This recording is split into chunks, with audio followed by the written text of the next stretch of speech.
Ryan Reynolds here from Mint Mobile with a message for everyone paying big wireless way too much. Please, for the love of everything good in this world, stop. With Mint, you can get premium wireless for just $15 a month. Of course, if you enjoy overpaying, no judgments, but that's weird. Okay, one judgment. Anyway, give it a try at mintmobile.com/switch. Upfront payment of $45 for 3-month plan, equivalent to $15 per month required. Intro rate first 3 months only, then full price plan options available. Taxes and fees extra. See full terms at mintmobile.com. ChatGPT Plus is free for college students through May. Here's the thing. You've got a lot to do between now and then. Studying for finals, writing papers, trying to keep your life on track. And ChatGPT can help with all of it. It can quiz you for your econ exam, make a study guide from your French notes, plan out your meals and study breaks. It can get really specific on how you like to learn. It can even help you come up with ways to stop procrastinating. So from now until summer break, take advantage of all the ways ChatGPT can make your life easier. Restrictions apply. Military murder is an independent project and is not endorsed by the Department of Defense or any military component. The views expressed are those of the host. The content of this podcast is not meant to be legal or medical advice. Warning, this episode contains graphic details of murder and is not suitable for young listeners. Listener discretion is advised.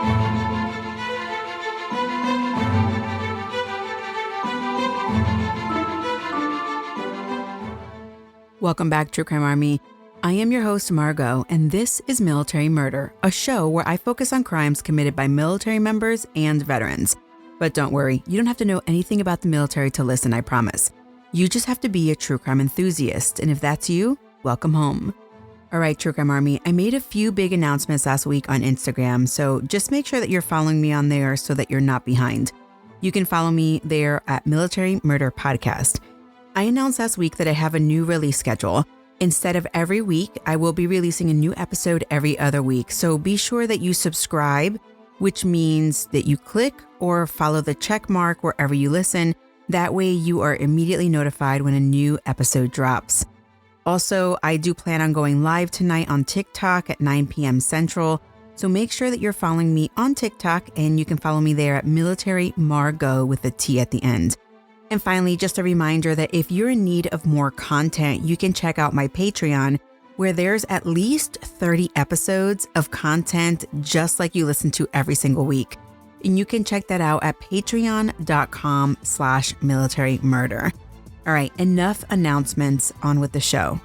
Today's case is my first of its kind. This is my first U.S. Coast Guard case. Wait, you're probably like, Margot, what about episode 59 where you talked about Dennis Zecca? Well, yeah, you're not wrong, but Dennis Zecca was a retired Coast Guardsman. This case involves 3 active duty Coast Guard members, and today's case will likely leave you just a little bit numb. At least that's how I felt.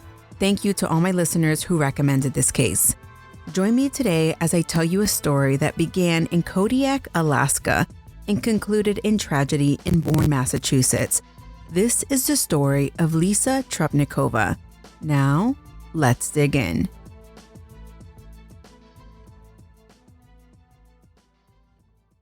My sources for this episode are a documentary on Crime Watch Daily, an episode of Killer Behind the Camera, which is a BBC show, a Massachusetts Appellate Court opinion, reporting in Cape Cod Times, Cape, Coast and Islands, Psychology Today, and portions of the trial which I watched on the Law and Crime Network.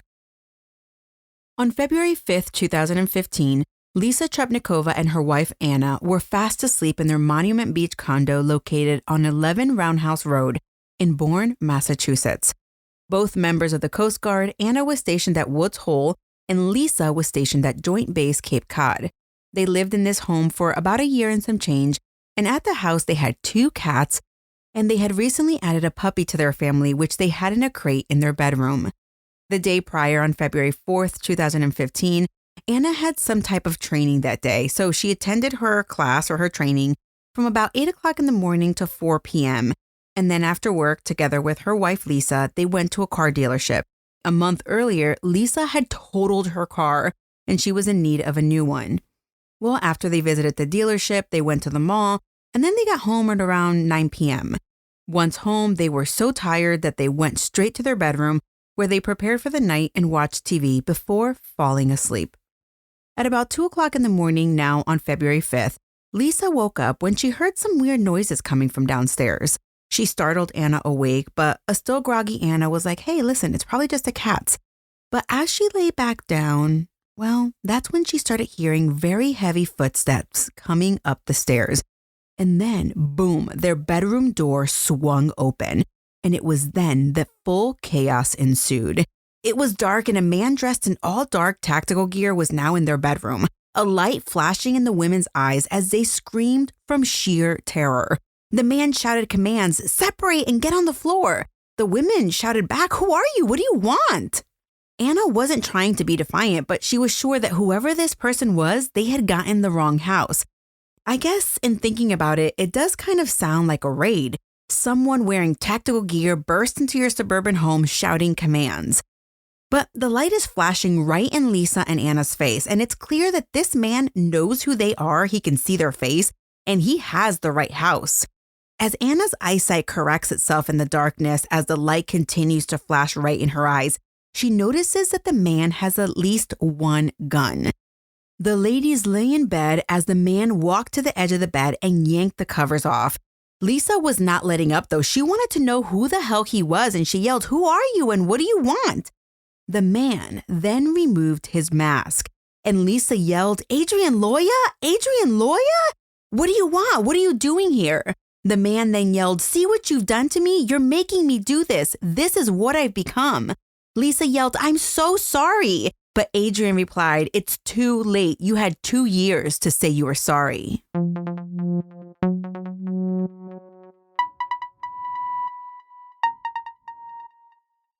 Lisa Angelica Berlanga was born on March 13, 1983 in Midland, Texas to her parents Luis and Virginia Berlanga. Lisa grew up with many siblings, and their family was an active member of the Spanish-speaking Pentecostal church. And due to their religious upbringing, the Berlanga children were active in youth group, and they often traveled conducting church missions. Lisa graduated from Midland High School in 2001, and she attended Midland College. Then she moved to Houston in 2003, where she attended the University of Houston. For a very long time, Lisa knew that she was gay, and due to the fact that her church denomination frowned upon this, Lisa and another one of her friends ended up leaving the church. By the time 2008 rolled around, Lisa was open about her sexuality, but her next life choice would make it difficult for her to live out in the open, at least in the beginning. In 2008, Lisa excitedly joined the United States Coast Guard, and she was assigned as an information systems technician. By all accounts, Lisa enjoyed her time in the military. She lived in a ton of different places from 2008 to 2015, including New Orleans, Kodiak, Alaska, Cape Cod, Massachusetts, and that doesn't even include all the temporary assignments she went on for training. Well, in 2011, while on one of these TDYs at the U.S. Coast Guard A School in Petaluma, California, Lisa met another service member that made her heart skip a beat. Her name was Anna Trubnikova, and when they met, sparks flew. They quickly began dating and became engaged to be married before the end of the year. Lisa Berlanga and Anna Trubnikova married on December 30th, 2011 in New York City. They were so excited to finally have this opportunity. The military's Don't Ask, Don't Tell policy had recently been repealed in September of 2011, so the women were proud to finally be able to scream their love for each other from the rooftops. Although it would be a few more years before the military would recognize same-sex marriages, Lisa and Anna both returned to Kodiak, Alaska, where they were stationed. Back at Kodiak, both ladies were thriving in their military careers. Lisa had a very bubbly personality, and she had a coworker named Adrian Loya, who was her supervisor. Lisa was always very friendly to Adrian, and they were really best buds. Adrian didn't have many friends, but when he was with Lisa, he seemed to come out of his shell while he was with her. And actually, during Thanksgiving 2011, before Lisa and Anna actually tied the knot, Lisa introduced Anna to Adrian, but Anna was not a huge fan of this guy. It was something about him. Some may call it jealousy, some may call it intuition, but Anna did not like Adrian Loya. Specifically, she didn't like her wife hanging out with him. But Adrian was Lisa's supervisor and coworker, so while they maybe stopped hanging out outside duty hours, they still saw each other constantly. At work, they made references to TV show Arrested Development, and they shared their dry sense of humor with each other. and Lisa really enjoyed Adrian's company. Well, on September 9th, 2012, while Anna was away at training and Lisa was home alone, a little bit after midnight, Lisa sent Adrian a text message to come over and watch TV and have some drinks with her. Adrian was usually very much a loner, and while being alone was his thing, something about the invite brought excitement into his soul. It was never the case that anyone really wanted to hang out with Adrian Loya, so receiving a text message that someone wanted to hang out with him, he was very excited. He later explained that Lisa had a way about her, that every time he was around her, he just felt good. He dubbed this the Lisa effect, and he was feeling this to the extreme at this moment. So he got ready and he headed over to Lisa's apartment. 30 or more minutes later, Adrian arrived at her place, and immediately he noticed that Lisa had been drinking, and he started to kind of clam up. They were sitting on the couch watching The Simpsons when Adrian recalled that Lisa made a move on him. She didn't touch his private parts or anything like that. She just made a move on him. And Adrian rejected Lisa's advance. At some point in the night, Lisa got up and went to the bedroom. She tried to get Adrian to follow her. According to reporting by Patrick Flannery from Psychology Today, Adrian said that Lisa told him, quote, "Come on, we can do it," end quote. Meanwhile, Adrian was a nervous wreck on the inside. According to Adrian, Lisa said, quote, "It's okay as long as we don't tell Anna," end quote. Adrian really wanted to leave because he realized he made a huge mistake, but he didn't leave because, well, I don't know. I guess we'll never really know. Soon, Adrian heard a thump from the bedroom. Believing Lisa fell or hurt herself, he entered the bedroom. Lisa was fine. She invited Adrian inside to sit next to her on the bed, and she touched his arm and tried to kiss him. When Adrian declined, Lisa allegedly said, quote, "Dude, what the f*** is your problem, man? Just come to bed," end quote. But again, Adrian declined the advances and he exited to the living room. By all accounts, Lisa fell asleep and nothing else happened. Adrian stayed on the couch as random thoughts raced through his head. He realized, holy crap, she's drunk, she's my subordinate, why am I even here? He later wrote his thoughts in a journal as, quote, "What if she turns this around on me? What if this ruins our friendship? Worst of all, what if the Coast Guard discharges me?" End quote. Adrian hardly slept that night, and a few hours later, he went home. Later that day, Adrian received an apologetic text message from Lisa to the effect of, "I'm so sorry about last night. Let's pretend it never happened." And this moment put into action a plan that would take 2+ years to result in a standoff between Adrian Loya and the woman he dubbed his rapist in the wee hours of the morning on February 5th, 2015.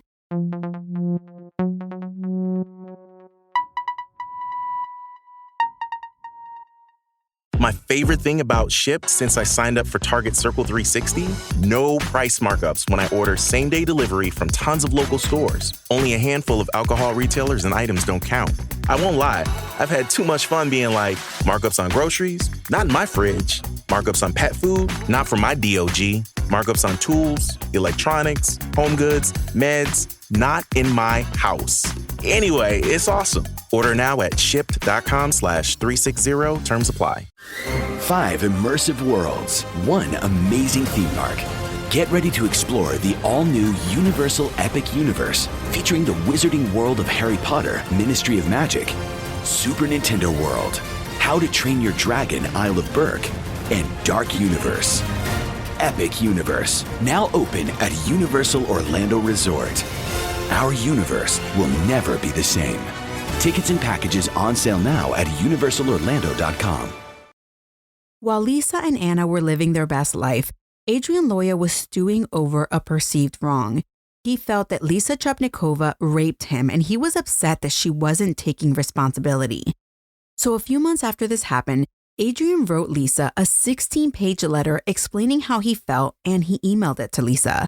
Now, I'm not sure what the letter said, although I did find some things reported in Psychology Today. Apparently, the letter was a confrontation of sorts, telling Lisa what she did to his mind. In the letter, he wrote that he wasn't sure if he had a crush or PTSD. Honestly, no one is sure whether Lisa read the entire 16 pages, but regardless, she didn't respond. So Adrian doubled down and he sent the letter to Anna just to make sure that Lisa wasn't trying to hide anything from her. But this only worked to anger Lisa, and she told him to leave them alone and never talk to them again. But Adrian, a persistent man at that point, he felt that he had tried to handle the assault on his own, so he turned to his superiors and he reported what happened to him. And they investigated it, but the investigation took time. Meanwhile, Lisa continued doing her job and Adrian continued doing his. By summer of 2013, well, that summer would be a big PCS season for Lisa, Anna, and Adrian. Anna and Lisa were relocated to Massachusetts, and Adrian was relocated to Chesapeake, Virginia.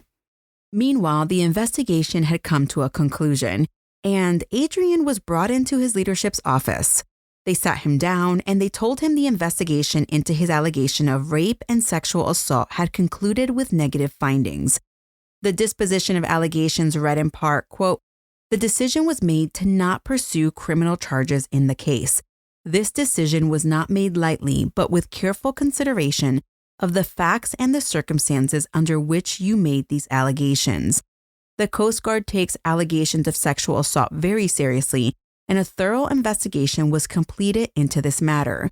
The general basis for the decision was that the evidence did not support criminal charges in this case," end quote. When Adrian read this, he was mad. But what really upset Adrian was that he was also issued a page 7 reprimand, which was placed in his military file. The page 7 reprimand was specifically for Adrian's role in the incident because he was Lisa's supervisor and he shouldn't have been at her house. The page 7 read in part, quote, "You exploited your position as a senior member of the division to increase contact with Lisa and communicate unsolicited amorous feelings. Your behavior affected your entire division, causing individual angst and decreased productivity," end quote. Additionally, the Coast Guard provided him with an order to cut off all communication with Lisa and Anna. Adrian Loya was pissed. So pissed, in fact, that he refused to sign the page 7 acknowledging receipt. And it was then, while in Virginia, that Adrian entered into a deep, deep depression. While he was always a loner, there was one thing that he loved to do: play video games. But his depression hit him so hard that Adrian didn't have a desire to even play video games. He couldn't sleep, he couldn't think straight. He began to take Benadryl just to be able to sleep. He contemplated death. In fact, he no longer wanted to live. Everything hurt. He actually reached the decision point. He would die. But if he was going to die, he wanted Lisa to die as well because he wanted revenge. He wanted her to know what she did to him. And he sat down and he began to write out his plan. But first, he had to make sure to find Lisa. Sometime in 2014, Adrian went online to one of those websites where you can find information about someone, and he paid $15 or something like that, and he found all of Lisa's current and previous addresses. Bingo. Adrian Loya then sat down and he began to write his plan out. And one page turned into 10 pages, turned into 100 pages, and the final so-called manifesto was over 250 pages long. The printed version of this manifesto was titled The Wrath of Loya, but the computer version was titled The Loya Wars, with a subtitle that read, "A little while ago on an island far, far away." And get this, the final chapter of the Loya Wars, well, it was written, I guess the whole thing was written to mimic the Star Wars, but the final chapter was titled Operation Purple Rebel. Operation Purple Rebel laid out exactly how Adrian intended to kill Lisa. His plan was always to kill Lisa by stabbing her in the heart. He wanted to make sure that she was looking into his eyes and knew exactly who was taking her life. And then he wanted to commit suicide by cop. He never intended to hurt Anna, but he knew that she could possibly be collateral damage. Throughout this document, later dubbed, like I said, a manifesto, Adrian talked about terminating Lisa. He talked about always having a hyperactive imagination as a kid, and how it was so crazy that he was planning this mission to murder a girl. But in his mind, quote, "You must seek revenge in the name of justice," end quote. And he said, the United States taught me that. Adrian described that he would rip his eyebrows out in anxiety while preparing his plan. And when he was done, Adrian Loya now needed to decide on a date. And he figured it out. His 31st birthday, February 4th, 2015. What a perfect day to die, the same day that you were born. But before that date, Adrian needed to conduct a dry run, and he chose October of 2014. He took 2 weeks of leave under the guise that he was job hunting because at that point he was planning on separating from the Coast Guard in early 2015. So he got into his car and he made the 10-hour drive from Virginia to Massachusetts. When Adrian got to Massachusetts, well, he needed to make sure that the internet wasn't lying. He knew that it would be too obvious for him to sit outside the house from afar. So instead, he set up deer cameras by a tree across the street from where he believed Anna and Lisa lived. He set it up and then he left. He'd later return and retrieve the camera and watch it to learn that bingo, this was exactly where the ladies lived. Sadly, unbeknownst to Lisa or Anna, they were being watched doing their everyday things, entering and exiting their home while they were alone, sometimes in uniform, sometimes while they were taking out the trash. It's actually very sad to watch because once you learn what happens just a few months later, it's just very sad. They had no idea what was happening. It was during Adrian's return trip to Virginia, as Adrian drove through Pennsylvania, that his anxiety got the best of him and he had a full-blown panic attack. But what I failed to tell you is that Adrian Loya filmed everything. Not only was he filming the outside of the Trubnikova home, he filmed himself as he took all these steps, and he used a dash cam. And this panic attack on his return trip was also caught on camera. And Adrian acknowledges the camera and almost treats it like a friend, or better yet, therapy. He explains to the camera why he thinks he's having this panic attack, and that the reason he's recording himself is, quote, "This is for myself. This is for the investigators. No more secrets like this," end quote. And Adrian makes it clear that he's upset when there's mass shootings and mass murders that take place and the perpetrator doesn't give their why. He believes he ain't going out like that. He wants everyone to know that this is a revenge killing and that according to him, Lisa deserved to die because of what she did to him in September of 2012. Adrian, eventually, after having this panic attack, he calms himself down and he goes on his way.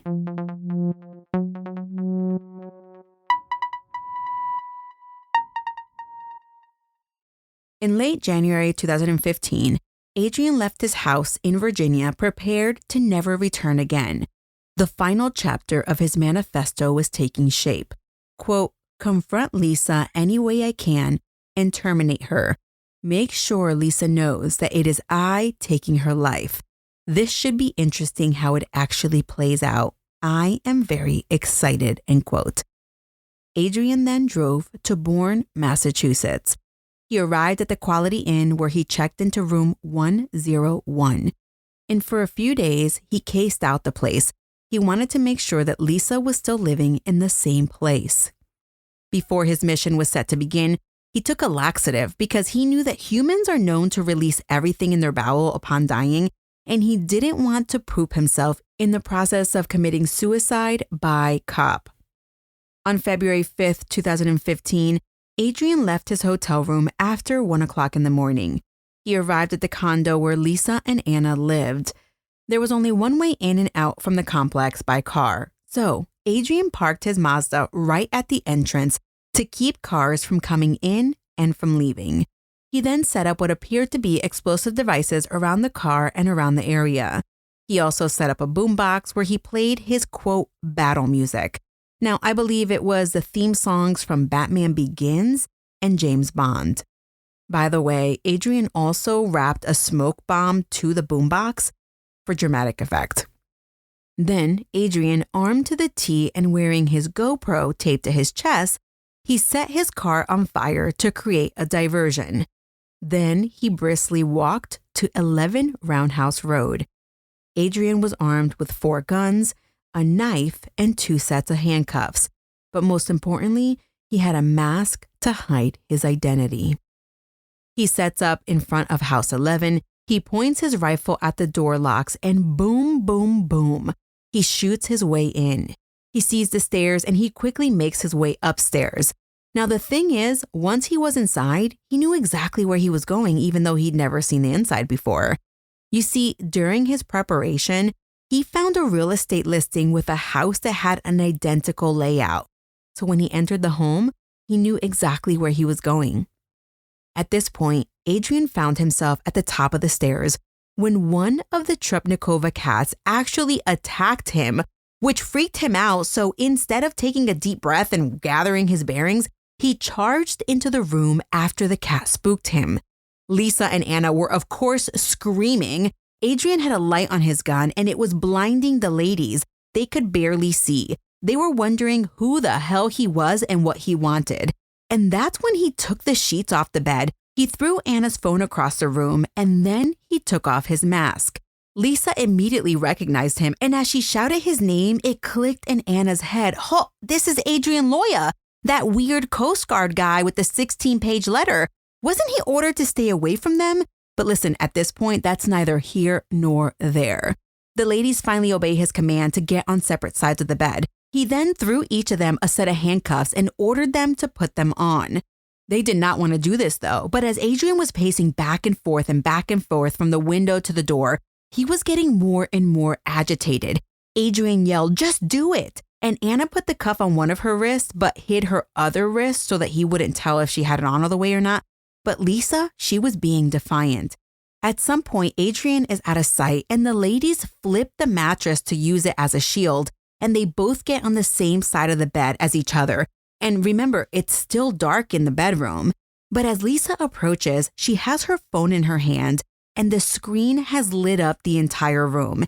And Anna slaps it away because she's fearful that Adrian will see it. But then he returns and he's like, "What do you think you're doing?" Because remember, they have the mattress at this point. He tries to wrestle the mattress down, but it only slips a little bit. And then Anna hears one gunshot. She's thinking it's a warning shot, but then she hears more shots and she remembers not being shot in that moment. And then she felt the pain of being shot. Then the shots stopped. Anna looked to Lisa and she knew that Lisa was badly hurt. Anna told Lisa that she loved her and Lisa said, quote, "I love you too," end quote. Then Anna heard gurgling, gushing, and she heard Lisa take one last deep breath. And then Anna knew she was gone. Anna sat there in the darkness and she waited to just die. But then as she realized that she still had thoughts, she knew she hadn't been shot in the head, but she doesn't remember feeling pain at that point. And then, in the darkness, she heard a faint voice. 911, what is your emergency? And Anna looked over and saw Lisa's phone. It turns out that Lisa was able to dial 911 just as Anna slapped the phone out of her hand. Anna heard the operator and she wailed and wailed, calling, "Help, help, help." The operator was like, "Where are you?" Anna walked the operator through the excruciating nightmare that she was living. She told him the name of the perpetrator and the fact that she didn't know where he was. She begged the operator, "Please, please send help." She told him she was dying. Meanwhile, outside the home, an officer had arrived at the scene and he saw the burning car. Officer Jared McDonald parked his car and got out. As he walked out of his car, he immediately heard gunshots. So he went and grabbed his service weapon from the holster, and then he heard another shot. And instantly he went down. He'd been shot in the back. His right leg was no longer working, but he thought fast as he pulled himself behind his car to take cover. Officer Nathan Montero arrived at Officer McDonald's side just as Officer McDonald holstered his gun. But Montero was like, no way, man. You are still in this. We are still in this battle. Meanwhile, Anna is still inside on the phone with 911, and she heard that an officer had been shot. She actually heard the gunshots, and there is chaos everywhere. 30 minutes into the 911 call, Anna was like, please come. And they are outside, but they need to get past the burning car and they need to assess the explosive devices. They do not need any more casualties that night. And then, just at about 45 minutes after everything started, Adrian Loya put down his gear, guns, and camera, and with his hands behind his head, he walked out to be apprehended by the police. But as in any situation, the police needed to ensure that this was not an ambush. And then finally, 56 minutes after Anna got on the call with 911, first responders arrived at her side to assist. Lisa was dead on arrival. She had been shot 11 times. Anna was still alive. She had been shot 4 times in the arms, thigh, and chest. Officer Jared McDonald had been shot once right below the spine. He and Anna were transported to the ER. Anna and Officer McDonald did survive the tragic events of February 5th, but of course, they were forever scarred.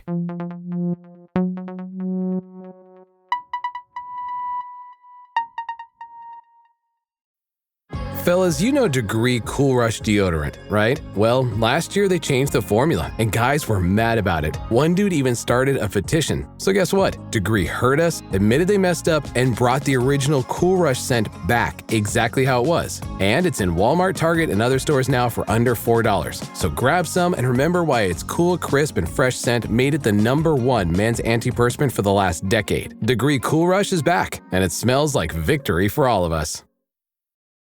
This episode is brought to you by LinkedIn. Healthcare professionals can lead their careers with LinkedIn. Discover jobs by specialty, preferred shifts, and even desired salary. From mental health therapists to radiology technicians, it's now faster and easier for healthcare professionals to find the right fit. Learn more at linkedin.com/healthcare. Side effects may include faster job placement, improved work-life balance, and increased career satisfaction. While medical responders were working on Anna and Officer McDonald, Adrian Loya was at the police station and he had a lot to say. He told the police he was going to confess to everything, and he did. He told them about how his planning started over a year ago after he had been sexually assaulted by Lisa, and the police were trying to assess the situation like, okay, well, what did she do to you? And he told them everything. She got drunk, she grabbed his arm and tried to kiss him. And the police, they kind of stare at him. And at that point, Adrian admitted on camera, yeah, it's not like a real rape. It's more like a, quote, rape of the mind, end quote. Those are his words, not mine. Adrian admitted to the police that he wanted to commit suicide by cop, but that since not one officer shot at him, he just gave himself up. Adrian went on and on and on about what he did and why he did it. He wrote the manifesto so that people knew that Lisa was the one to blame for her own demise. And he indicated that the reason he recorded everything, well, because after it was all said and done, he wanted the world to know that this was a personal killing, not a terrorist attack. He didn't want to leave anything to anyone's imagination. Simultaneously, officers were arriving at Adrian's house in Virginia. And when they arrived, well, let's just say Adrian prepared his place for visitors. Before he left on his final mission, Operation Purple Rebel, he took oil and put it all around his house. He poured it on the stairs, the handrails, the floors. Now, it wasn't necessarily to stop the authorities, but really more to be an inconvenience. Adrian also oddly left behind life-sized cardboard cutouts of Princess Leia and Han Solo in his house. Investigators also searched his hotel room back in Massachusetts. And listen, remember those explosive devices? The ones that were found at the scene? It turned out that they were just a hoax. They looked like explosive devices, but they were not capable of exploding. Additionally, it was discovered that a few days before the murder, Adrian had mailed some expensive, nerdy type equipment to a popular gaming website called Giant Bomb.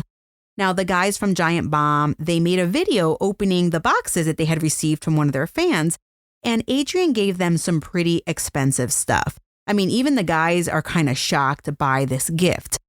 They read a letter written by Adrian, and Adrian basically says that you should never point a gun at someone unless you intend to kill it and other stuff, he says. He signs the letter, Purple Rebel in the Field of Battle. Investigators eventually reach out to Giant Bomb and ask them to kindly return everything Adrian sent them, and they comply. So you're probably wondering, what happened to Adrian? Well, Adrian Loya faced 30 criminal charges, and 2 years after the murder in 2017, Adrian would finally have his day in court. But during opening statements, Adrian's attorney told the jury, listen, this is not a case of who done it or why, but the ultimate question for you to decide is whether or not my client was of sound mind when he committed the crime. Many police officers testified during this trial, but the star witness was Anna Trubnikova herself. When she took the stand, she was wearing a bright yellow shirt. And when I watched it, it was so sad to see her take the stand because as she sat there, she was terrified. Imagine, she heard her wife take her last breath at the hands of a fellow service member. How does someone who has experienced that ever feel safe in this world again? When the prosecutor asked Anna the very first question, which was, please state your name, Anna was taken aback by emotion. She tried to hold back the tears, but she just couldn't. They were just coming down. After she got over the initial hurdle of making the tears stop, Anna was a force in the courtroom. She was clear, concise, and she showed no hesitation in telling the jury what this man did to her and her wife. The jury got to hear the agonizing 56-minute 911 call. Anna telling the operator, please hurry. As her voice dropped to a whisper, she said, I can't breathe. I'm dying, he told the operator. The jury got to hear partial parts of Adrian's confession tape to the Bourne police. They got to see the surveillance video that Adrian made of the ladies as he preyed on them from outside their home. They got to see the dash cam footage of Adrian hyperventilating during his panic attack during his dry run. They got to see the GoPro camera footage of what happened on the night of Lisa's murder. And of course, they got to hear from Officer McDonald. The key to the case, however, was hearing from the experts. Was Adrian mentally responsible for his crimes? Interestingly, there were 3 state experts and 1 defense expert, and 2 of the 4 experts said he was not of right mind. Now, the question was, does Adrian lack criminal responsibility? And the court stated, quote, a person is not responsible for criminal conduct if, at the time of such conduct as a result of mental disease or defect, he lacks substantial capacity either to appreciate the criminality, wrongfulness, of his conduct or to conform his conduct to the requirements of law, end quote. Dr. Kelly Martin, one of the state's experts, so Dr. Kelly interviewed Adrian 3 times, and he determined that Adrian had, quote, high-functioning Asperger's syndrome, a disorder on the autism spectrum, and that condition was hardwired in the brain, not something that is acquired, readily amenable to treatment, or episodic, end quote. Now, this doctor considered but rejected a diagnosis of schizoid personality disorder, major depression disorder, and delusional disorder. Ultimately, Dr. Kelly determined that Adrian suffered from a, quote, a mental disease, and that as a result of that mental disease, he lacked the substantial capacity to conform his conduct to the requirements of the law, end quote. The single defense expert, Dr. John Daignault, determined that Adrian, quote, had not been criminally responsible for his actions on the night of the shooting, but concluded as well that the defendant suffered from a delusional disorder and did not suffer from Asperger's syndrome, end quote. So as you can tell, even these 2 experts who agree that he had some sort of disorder, they couldn't even agree on the diagnosis. The other two experts did not believe that Adrian Loya suffered from any disease, which made him incapable of appreciating the nature of his crime. Now, I'm just going to add that another expert, Dr. Holtzen, did believe that Adrian suffered from major depression disorder. So just a little break. During the defense's expert testimony, Dr. Daignault, he revealed that back in June of 2014, 8 months before the murder, Adrian actually stopped and, quote, wondered if he should abandon his plan and seek professional help, since he was planning to kill Lisa and himself die while fighting the police. But he knew telling his story to a mental health professional would have been awkward, and he would have probably been immediately arrested, end quote. But something even more shocking that actually happened in the courtroom before the trial concluded was as follows. So the attorneys were talking to the judge at the bench when Adrian turned to the jury, looked at one juror who was looking right at him, and Adrian Loya mouthed, "I'm guilty." The judge was rightfully made aware of this incident, which was caught on camera, by the way, and he had some words for Adrian Loya. The judge told him, "You get your act together or you're going to be watching your trial on television." After a 9-day trial, Adrian was found guilty of 29 of the 30 charges. And let me just tell you what the charges were to begin with. They were first-degree murder, 3 counts of assault with intent to murder, 3 counts of aggravated assault and battery by means of a dangerous weapon, 2 counts of armed home invasion, 2 counts of armed assault in a dwelling, 3 counts of using a firearm in the commission of a felony, 2 counts of armed kidnapping with bodily injury, 1 count of burglary and assault on an occupant, 1 count of burning a motor vehicle, 1 count of possessing a hoax device, 1 count of assault and battery on a police officer, and 10 counts of possessing a large capacity feeding device. The only charge of which he was acquitted was armed assault with intent to commit murder as it related to Anna Trubnikova. The reason he was acquitted of this was probably because he wrote in his journal he said over and over again that he wasn't there for Anna. So in essence, there was no intent since he shot through the mattress, I guess. In any event, months later, Adrian Loya returned to trial to be sentenced. During his sentencing, Adrian Loya was sentenced to life without the possibility of parole. As Adrian Loya was leaving the courthouse in handcuffs, a reporter asked him if he had anything to say to the victim's family, and Adrian Loya simply said, "I'm truly sorry."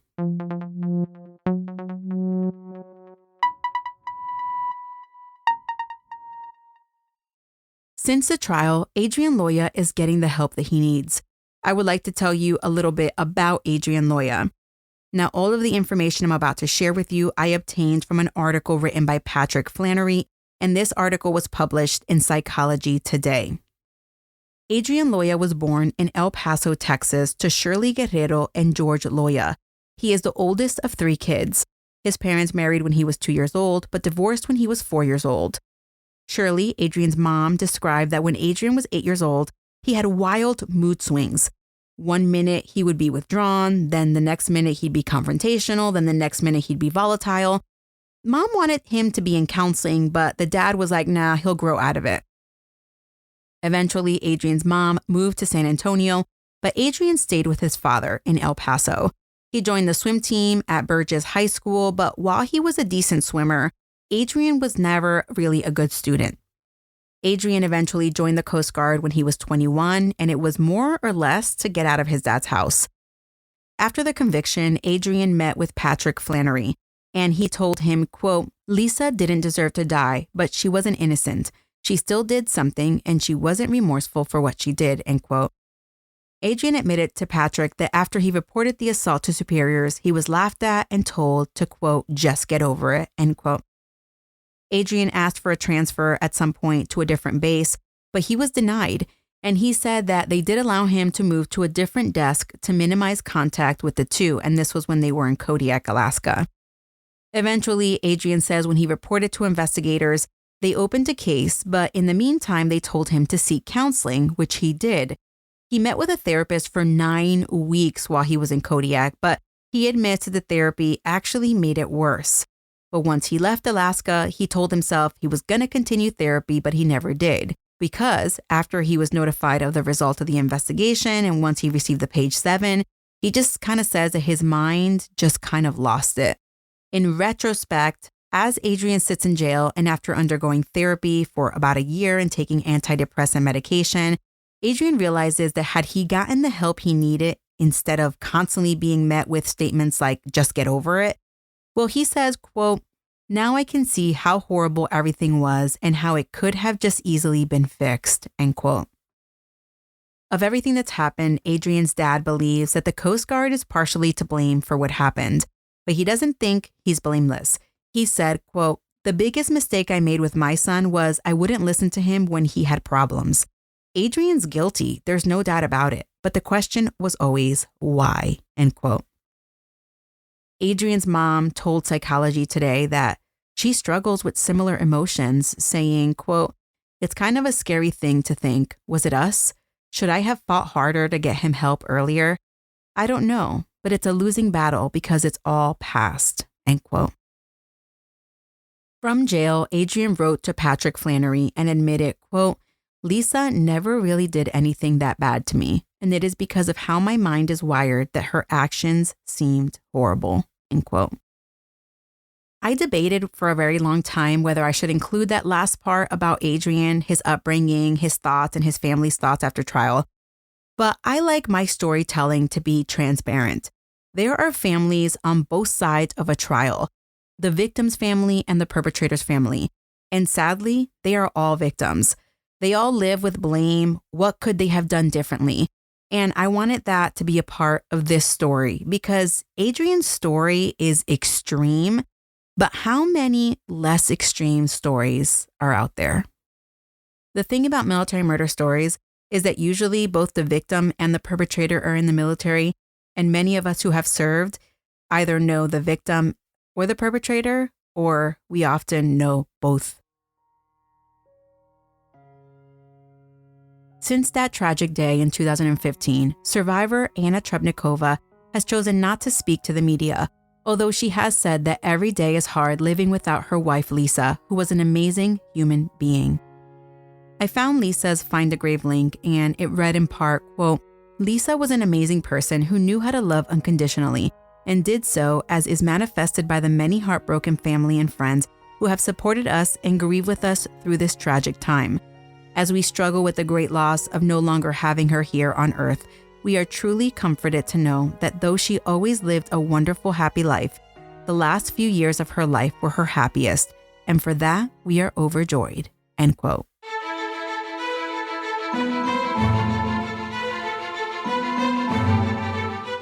Join me live tonight on TikTok at 9 p.m. Central, where I get a chance to say hi to all of you.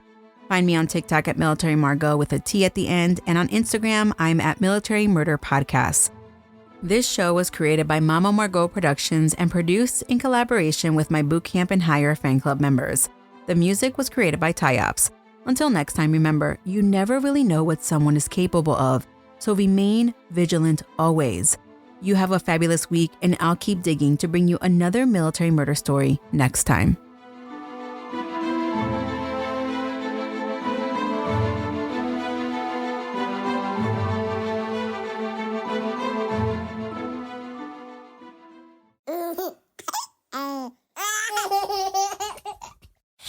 Mama's working on her podcast. I don't want to.